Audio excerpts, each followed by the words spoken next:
വനാതിർത്തിയോട് ചേർന്ന് വർഷങ്ങൾക്ക് മുൻപ് നിർമ്മിച്ച റോഡ് കാട് നിറഞ്ഞ് കാണാതായി. കാസർഗോഡ് ജില്ലയിലെ മാലോത്ത് നിന്ന് പുഞ്ചമലയിലൂടെയുള്ള റോഡിൽ ആനക്കുഴിത്തട്ടിനും മൈക്കയത്തിനും ഇടയിലുള്ള വനത്തിലൂടെയുള്ള റോഡാണ് കാട് മൂടിക്കിടക്കുന്നത്. 2 വാർഡുകളെ തമ്മിൽ ബന്ധിപ്പിക്കുന്ന റോഡ് വൃത്തിയാക്കി യാത്രാ സൗകര്യം ഒരുക്കണമെന്നാണ് നാട്ടുകാരുടെ ആവശ്യം. അർച്ചന രവീന്ദ്രന്റെ റിപ്പോർട്ട്. സുജിയ, ഇവിടെ ഒരു റോഡ് ഉണ്ടായിരുന്നുവെന്നും ഈ റോഡിൽ ഒരുപാട് വാഹനങ്ങൾ, ജീപ്പ്, കാറ് മുതലായ വാഹനങ്ങൾ പോയിരുന്നു എന്ന് പറഞ്ഞാൽ നമ്മൾ ആരെയും വിശ്വസിക്കോ? എന്നാൽ അതാണ് 3-4 വർഷം മുമ്പ് വരെ ഇവിടെ ഒരു റോഡ് ഉണ്ടായിരുന്നു. എന്നാൽ ഈ റോഡിൻ്റെ അവസ്ഥ ഇപ്പോൾ ഇതെല്ലാമാണ്. മലപ്രദേശങ്ങളുടെ വികസനം ലക്ഷ്യമാക്കി കൊണ്ടുവന്ന റോഡാണ്. വനാതിർത്തിയാണ്, എന്നാലും ഒരു റോഡ് ഉള്ളിലൂടെ പോകുന്നുണ്ട്. എന്നിട്ടും കാട് മൂടിക്കിടക്കുന്നു, മൃഗങ്ങളുടെ ശല്യങ്ങൾ നേരിടുന്നു. ഇതിലൂടെ ഒരുപാട് ആളുകൾ എന്നും സഞ്ചരിക്കുന്ന റോഡ് കൂടിയാണ്. 2 വാർഡുകൾ തമ്മിൽ യോജിപ്പിക്കുന്ന റോഡ് കൂടിയാണ്. എന്നാൽ ഇവർക്ക് ഈ ഒരു വാർഡിൽ നിന്ന് അപ്പുറത്തെ വാർഡിലേക്ക് പോകണമെങ്കിൽ കിലോമീറ്ററോളം സഞ്ചരിച്ച് പോകണം എന്നുള്ളതാണ്. നമ്മുടെ കൂടെ ഇപ്പം ഇവിടെയുള്ള പ്രദേശവാസികൾ തന്നെ ചേരുന്നു. പലപ്പോഴും ഗ്രാമസഭകളിലെല്ലാം ഈ കാര്യത്തെക്കുറിച്ച് സൂചിപ്പിച്ചിരുന്നു. പക്ഷേ അതിന് വേണ്ടത്ര ഒരു നടപടി ഉണ്ടായില്ല.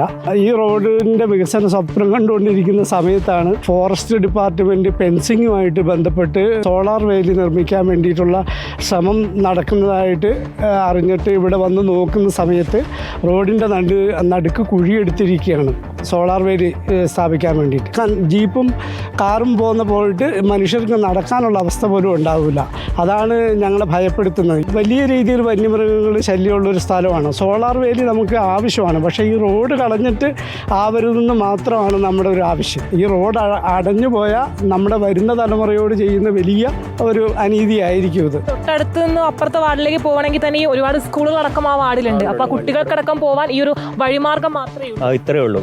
ഇതിലേ കൂടെ പോയി കഴിഞ്ഞാൽ ഏറ്റവും എളുപ്പത്തിൽ വള്ളിക്കടവ് സ്കൂളിലും കുന്നങ്കാട് ടൗണിലും എത്താൻ പറ്റും. അതുകൊണ്ട് തന്നെ ഈ ഒരു വന്യമൃഗങ്ങളുടെ ശല്യം, അതുപോലെ തന്നെ വേണ്ട വിധം റോഡ് ഇല്ലാത്ത സൗകര്യമൊക്കെ ആളുകൾക്ക് വലിയ പ്രശ്നമാണ് ഇപ്പം നടന്നുകൊണ്ടിരിക്കുന്നത്. അത് തന്നെയാണ് വന്യമൃഗങ്ങളുടെ ശല്യം നേരിടുന്ന ഒരു വഴി കൂടിയാണ്. ഒരുപാട് കുട്ടികൾക്ക് അല്ലെങ്കിൽ മുതിർന്ന ആളുകൾക്കടക്കം സഞ്ചരിക്കേണ്ട റോഡ് തന്നെയാണ്. എന്നാൽ ഈ റോഡിന്റെ അവസ്ഥ കുറച്ച് വർഷങ്ങളായി ഇത് തന്നെയാണ് എന്നുള്ളതാണ്. എന്തായാലും അധികൃതർ ഇതെല്ലാം കാണുമെന്ന് പ്രതീക്ഷിക്കുന്നു. വീഡിയോ ജേർണലിസ്റ്റ് രഞ്ജിത്ത് മണിപ്പാടിക്കൊപ്പം റിപ്പോർട്ടർ അർച്ചന രവീന്ദ്രൻ, റിപ്പോർട്ടർ, കാസർഗോഡ്.